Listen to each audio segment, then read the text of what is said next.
खुलुमबाय गोजोन फुंबिलिनि गासैबो बड'लेण्ड बुब्लिनि अनसायगिरिफोरखौ बरायग्रोबाय। दिनै 14 मार्च मंगलबारनि फानजामुथिखौ फरायथिनो लादों आं गेवलां हाजोहारिया। फानजामुथिनि गिबियाव दं मेष राशि। दिनै हरखाब मानोबा गोसो गाज्रि जागोन, नखरनि जेंनाफोरखौ लानानै दुखु जागोन, गोसोआ उसाव बादाव जागोन। वृष राशि। जाथावै बेसादखौ मोननो हास्थायगोन, सोरनिफ्रायबा अननाय लुबैगोन, हास्थायनाय सिमांखौ मोननो नाजागोन। मिथुन राशि। मोजां सान, गोसोआव साननाय थांखिफोरा जाफुंसारगोन, जायखिजाया खामानियावनो जाफुंसारनाय जानो हागोन।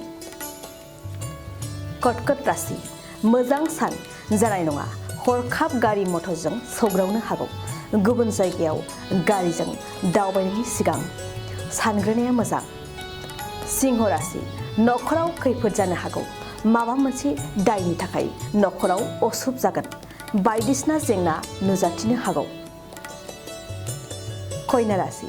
नोंथांनि मोजांसिन सान, हरखाब नखराव मुवा बेसाद सोरजिगोन, बेसेन गोसा मुवाफोर मोननायनि मिजिं दं।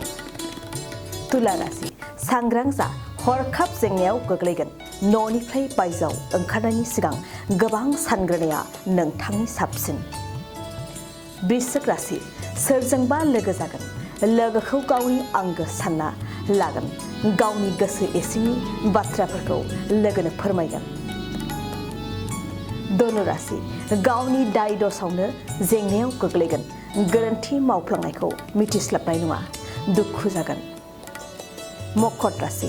नखराव गोजोन खौसेथिया साग्लोबगोन, बिदा फंबायनि गेजेराव बांसिन अनलायगोन, साननाय हनायफ्रा साबसिन जागोन।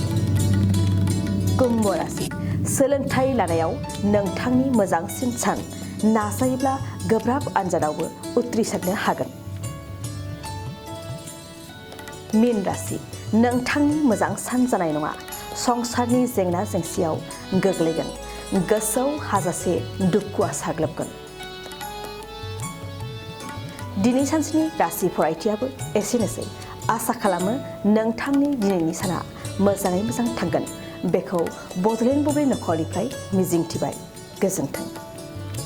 गय गायग्रा आबादारिफोरनि थाखाय मोनसे मोजां खौरां। थापा नार्सारियाव मोननो हागोन जाखांफु लाइमोनफोरजों बानायजानाय हाजो आरो हायेनावबो गायजानाय अर्गेनिक गय फुलि। थापा नार्सारियाव अर्गेनिक आदबजों बानायजानाय मोजाङैनो खिलिखांनाय गासै 20,000सो गेरेमसा गय फुलिफोर दं। बारा नङा, फांसेयाव 60 रां होनानैनो नोंथांमोना गय फुलिखौ बायना लांनो हागोन। बुरजा लाङोब्ला खमायनायनि सुबिदाबो मोननो हागोन। थापा नार्सारिनि गुबै थङा क'क्राझार सहरनि सानजा फारसे थानाय बावखुंग्रि हाजोजों नांजाबनाय हरिनागुरि गामि हाथाइनि साखाथियाव।